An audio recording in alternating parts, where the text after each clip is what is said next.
Hello friends, good morning and welcome back to my channel মিলির cook house blog. I hope তোমরা সবাই খুব ভালো আছো। তোমাদের ভালোবাসায় আমিও খুব ভালো আছি।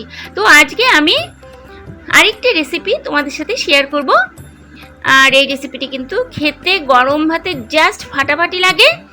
আমার আজকের রেসিপি চিংড়ি মাছ দিয়ে পুঁই শাকের চচ্চড়ি ঘন্ট, দুটোই বলা যেতে পারে। তাহলে চলো দেখে নেওয়া যাক আমার আজকের রেসিপি পুঁই শাকের ঘন্ট চিংড়ি মাছ দিয়ে। এইখানে আমি মিষ্টি কুমড়ো নিয়েছি, আলু টুকরো করে কেটে নিয়েছি, রসুন নিয়েছি, আদা কুচানো নিয়েছি, লঙ্কা নিয়েছি, একটা পেঁয়াজ কুচিয়ে নিয়েছি, আর পুঁই শাকের ডাঁটা নিয়েছি, আর পুঁই শাক আলাদা করে কেটে ধুয়ে সব কিছু রেডি করে নিয়েছি। আর এখানে চিংড়ি মাছ খুব ভালো করে ধুয়ে নুন হলুদ মাখিয়ে নিচ্ছি। প্রথমে যথারীতি চিংড়ি মাছ ভেজে নেব। কড়া বসিয়ে সর্ষের তেল দিয়ে গরম হওয়ার পর কিন্তু মাছগুলো ছেড়ে দিয়েছি। হালকা করে মাছ ভেজে নেব।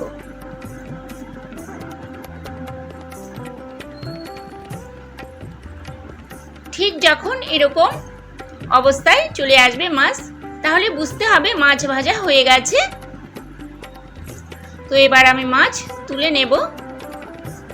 আর ভিডিওটা কিন্তু একদমই ছোট হতে চলেছে, তোমরা কিন্তু কেউ মিস করো না ভিডিওটি, পুরো ভিডিওটা দেখো, আশা করছি ভীষণ ভালো লাগবে। প্রথমে আলু দিয়ে দিলাম, তারপর মিষ্টি কুমড়ো দিলাম, একটা বড় সাইজের আলু নিয়েছি আর মিষ্টি কুমড়ো নিয়েছি, আর দেখো 10-12টা পুঁই শাকের ডাঁটা কেটে নিয়েছি। এবার প্রথমে কিন্তু এই সব সবজি ভেজে নেব। ভালো করে ভেজে নেব। আর ভেজে রান্না করলে তো জানোই খেতে ভীষণই সুস্বাদু হয়। ডাঁটা, মিষ্টি কুমড়ো, আলু ভাজা হয়ে গেছে, এবার নামিয়ে নিচ্ছি। তোমরা কিন্তু স্কিপ না করে পুরো ভিডিওটা দেখো, ভালো লাগবে। এবার কড়াটা পরিষ্কার করে আবারও তেল দিয়ে 2টো শুকনো লঙ্কা আর 5 ফোড়ন দিয়ে দিলাম তেলে। এবার ফোড়নটা ভাজা হয়ে গেলে দিলাম রসুন কুচনো। এখানে 10-12টা রসুন আমি ছোট ছোট করে টুকরো টুকরো করে কেটে ফোড়নে দিয়ে দিয়েছি। এবার দিয়ে দিলাম পেঁয়াজ কুচনো, দিয়ে ব্রাউন করে ভেজে নেব ফোড়নটা।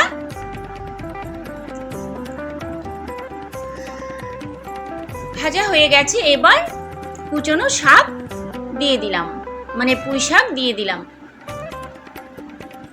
এবার 2 থেকে 3 মিনিট শাকটা রান্না করে নেব, যতক্ষণ পর্যন্ত না শাকটা সেদ্ধ হচ্ছে। এবার দিয়ে দিচ্ছি ভেজে রাখা পুঁই শাকের ডাঁটা, মিষ্টি কুমড়ো, আলু দিয়ে দিলাম। দিয়ে আবারও কিছুক্ষণ নাড়াচাড়া করে নেব। যারা আমার চ্যানেলটিকে এখন পর্যন্ত সাবস্ক্রাইব করেছো তাদের অসংখ্য ধন্যবাদ। আর যারা এখনো করোনি প্লিজ আমার চ্যানেলটিকে সাবস্ক্রাইব করে আমার পাশে থেকো। এবার দিয়ে দিলাম 1/2 চামচ হলুদ গুঁড়ো, 1/2 চামচ ধনের গুঁড়ো, 1/2 চামচ জিরের গুঁড়ো। এবার দিয়ে দিলাম স্বাদ মতো নুন, যেহেতু আগে মাছ ভাজার সময় নুন দিয়েছি আর মিষ্টি কুমড়ো, আলু, পুঁইয়ের ডাঁটা ভাজার সময় নুন দিয়েছি, সেজন্য নুনটা একটু টেস্ট করে তারপরে দেবে। এবার দিলাম আদা বাটা আর কাঁচা লঙ্কা দিয়ে আবারও রান্না করে নিচ্ছি।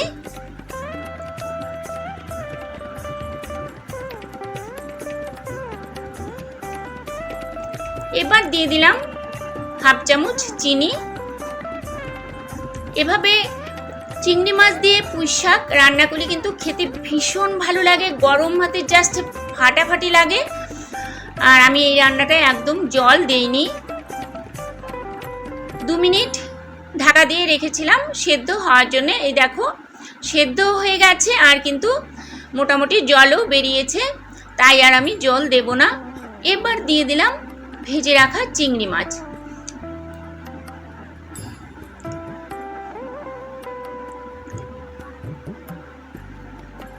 চিংড়ি মাছ দেওয়ার পর এবার দিচ্ছি কিন্তু রোস্টেড মশলা, 1 চামচ রোস্টেড মশলা দিয়েছি।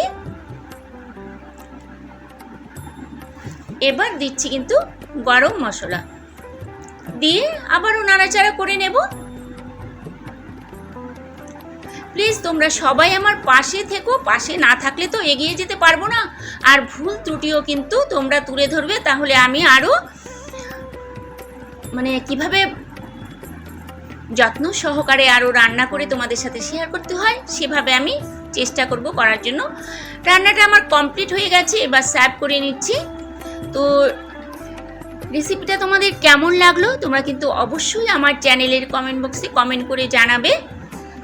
আর এভাবে রান্না করলে কিন্তু চিংড়ি মাছ দিয়ে পুঁই শাক, মিষ্টি কুমড়ো, আলু, পুঁই শাকের ডাঁটা দিয়ে চচ্চড়ি বা ঘন্ট করলে ভীষণ ভালো লাগে, গরম ভাতে জাস্ট আসম লাগে। তোমরা কিন্তু কেউ মিস করো না।